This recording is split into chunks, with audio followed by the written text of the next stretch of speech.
When you say you get calls for homicide, when they're called, who's calling you to invite you to that situation that you have to go to? Do you have a partnership with the police department? I mean, who's actually making those calls? Okay, so, we're funded by the city. However, our team doesn't necessarily work with the police department.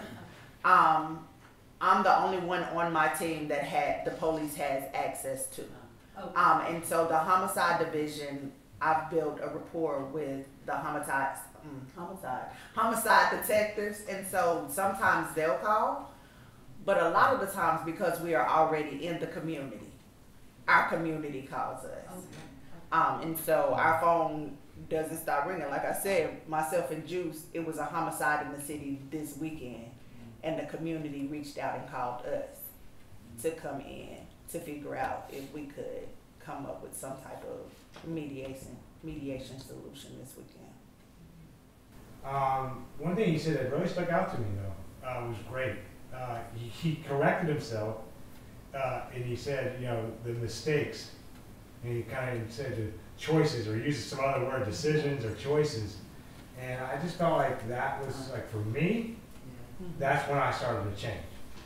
I started taking ownership of myself and my part of this drama that I'm helping create.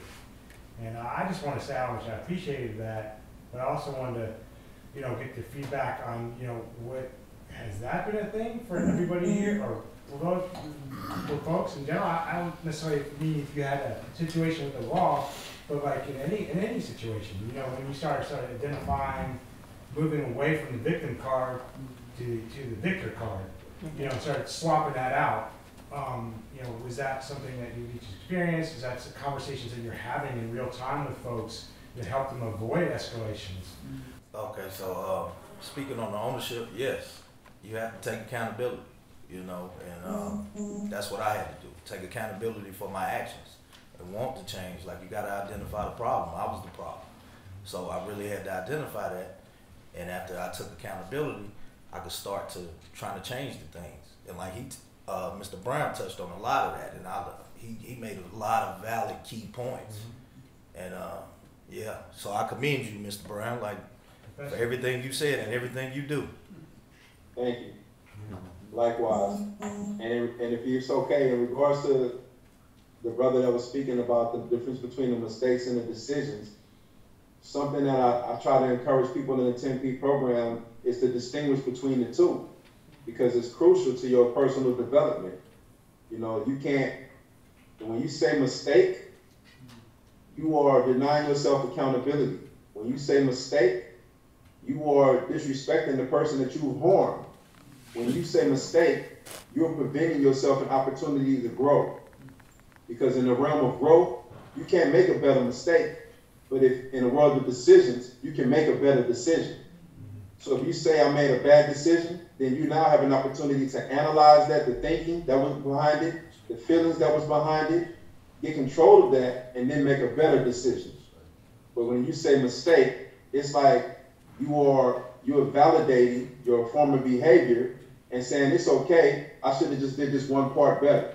I shouldn't have committed the crime with little T-Lo, because T-Lo was a snitch, or T-Lo was stupid, or I shouldn't have went in that store. If I did this one thing better, I wouldn't have got caught. And that's not the mentality. The mentality is, I shouldn't have been doing it, period. I should have made a better decision. I should have chose a different path. I should have did something else. So I appreciate you catching on or highlighting that, because I misspoke. I showed him 1 mistake, so I had to catch myself. But a bad decision allows for room to grow into a good decision. A mistake doesn't. Samuel, I remember when we first talked on the phone, you said, I don't talk about victim offender mediation, I talk about survivor offender mediation, right? And I was impressed by that, like this idea of like, we shouldn't be calling it victim offender, we should be calling it survivor offender mediation. I don't know. That's correct. So when I created the victim offender mediation seminar, that's what we used to call it, victim offender mediation, but there's no strength or empowerment in the word victim.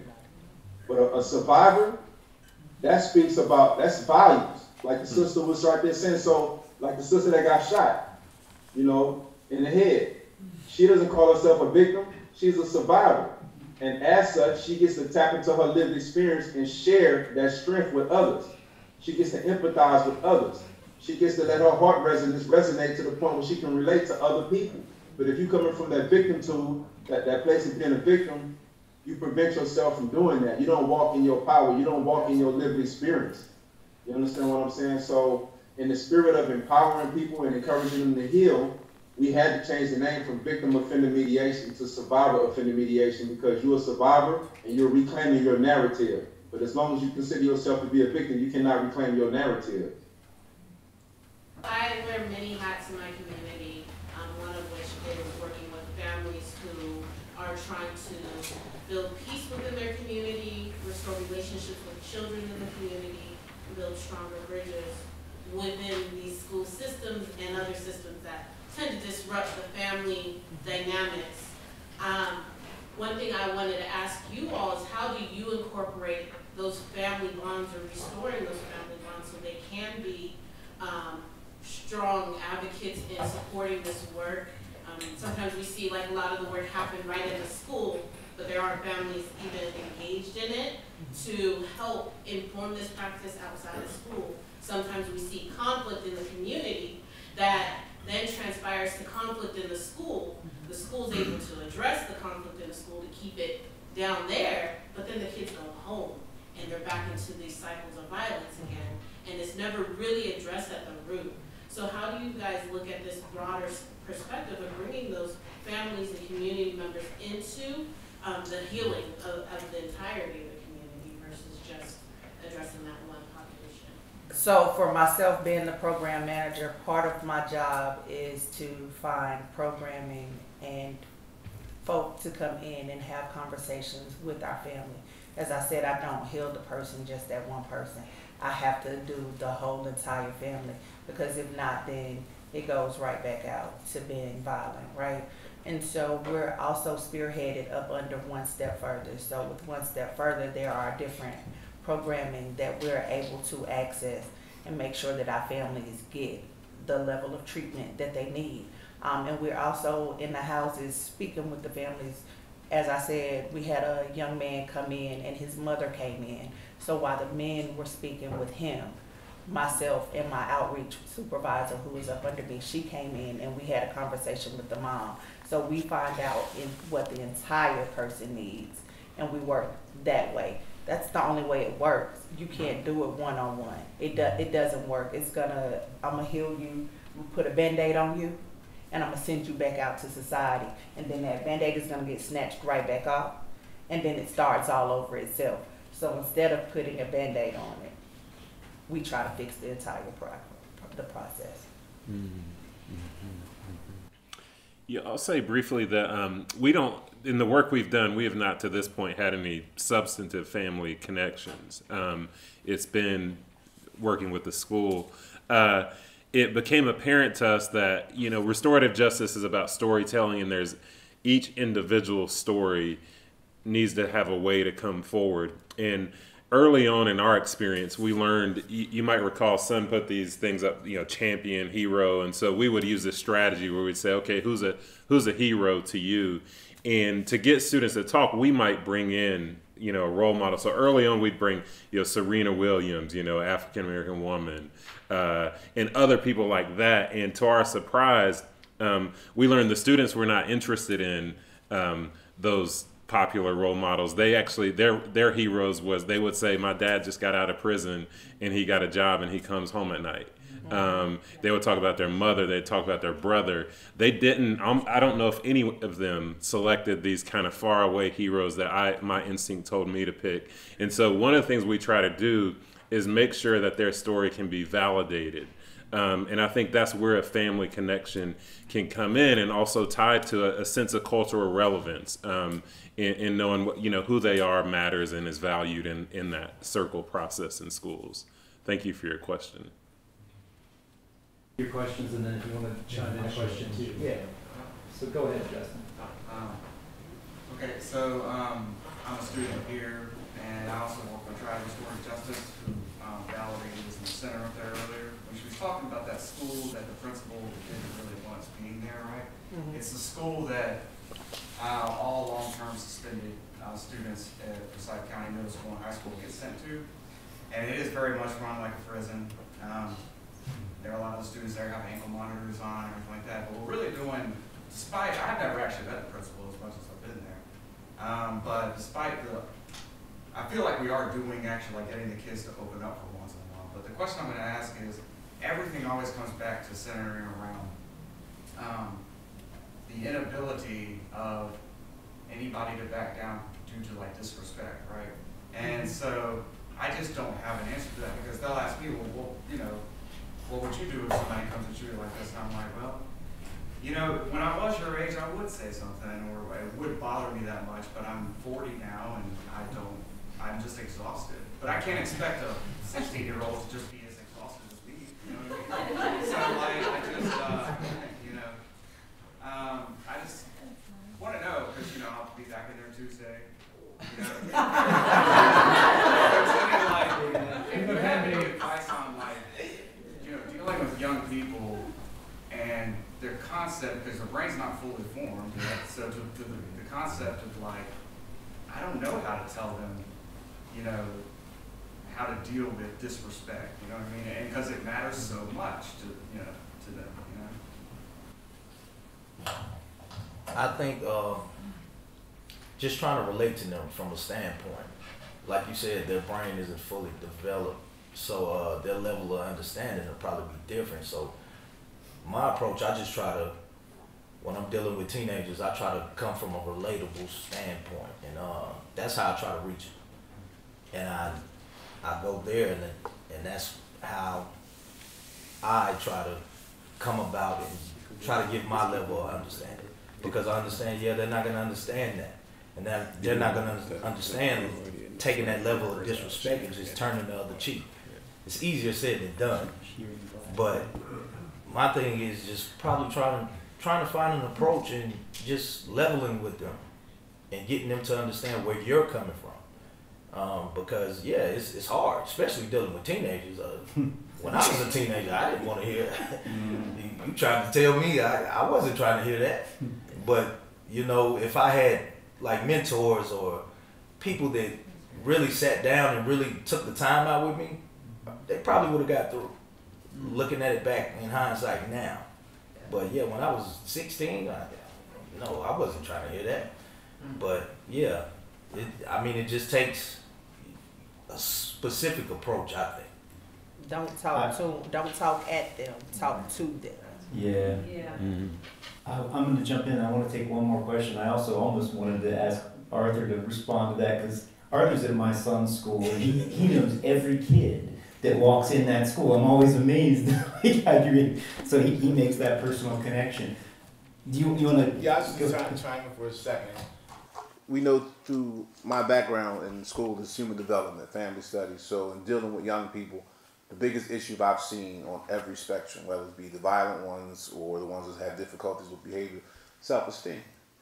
Right? That's the issue right now. And most of them want to be accepted by their peers. So the adult, it's not important to us to, you know, understand. So what I do, as Jeremy will tell you, I play surrogate role. I always tell teachers, don't assume you know what's coming through that door, because some of these kids are coming, school is the best thing for some of them. The hug that I give them in the morning is probably the only hug that they ever going to get. The affirmation that I give them, the unconditional commitment to them, trying to satisfy any need that they have. If it's a conversation, candy.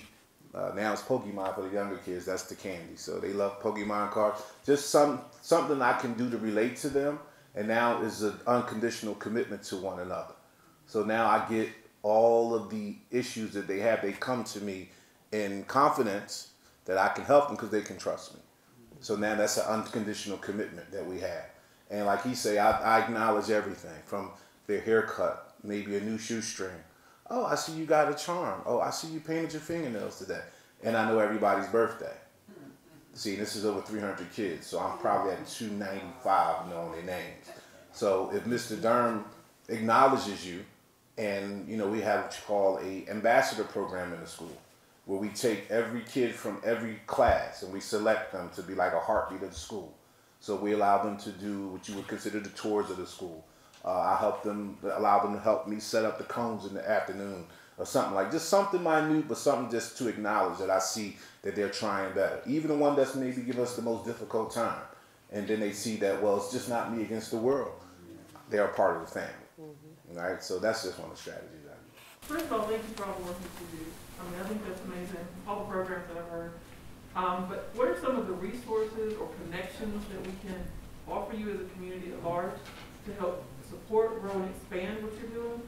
Because it's very important, and we're at a point in time where we see all this violence, but we don't necessarily, and the language crafted around it is so negative.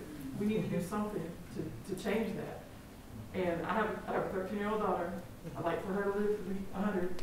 I want to make it there too. Well, maybe not 100, 98, but 99 and a half minutes. my grandma's 95, so I'm it's possible. But I think that we need to figure out a way to support and connect with people within the system, the judicial system, nonprofits, schools like UNCG, or even just like the Native American Association or other places. And then with what Mr. Brown is doing, extrapolate that to what Dr. Hemphill and Son are doing. Like, how do we help grow this, make it better? So the way to help grow us is you can reach us. We're located on Martin Luther King, dead in the heartbeat of the city. And also we're ran through One Step Further. So if you need one of us, you can reach out to One Step Further to help, donate, volunteer your time, volunteer your services. We're having an event tonight at Greensboro Sportsplex. It's called Hoop Don't Shoot. We're doing a basketball tournament tonight. You guys can come to our events. We're doing a week of peace in July, where we're extending from July the 11th through the 16th. And we're doing an event there as well. It's going to be a whole week from Martin Luther King to Smith Holmes. So we're going to be out doing different events. We have a Facebook page. It's called Gate City Coalition on Facebook. You all can tap in and see the things that we have coming up and the events that we have coming up as well on there. If you want to talk to me outside after this, I can give you my information. And that's what it's going to take. It takes a whole community. It takes a village. And that's pretty much what Gate City Coalition is. Our motto is love, which is love over violence every day. And so reach out, love on us. Yeah, Awesome. well said. Thank you. Thank you.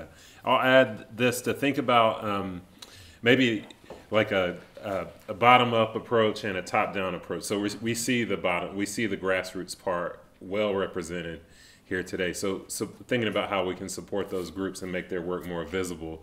But they're also, it just demands a policy response.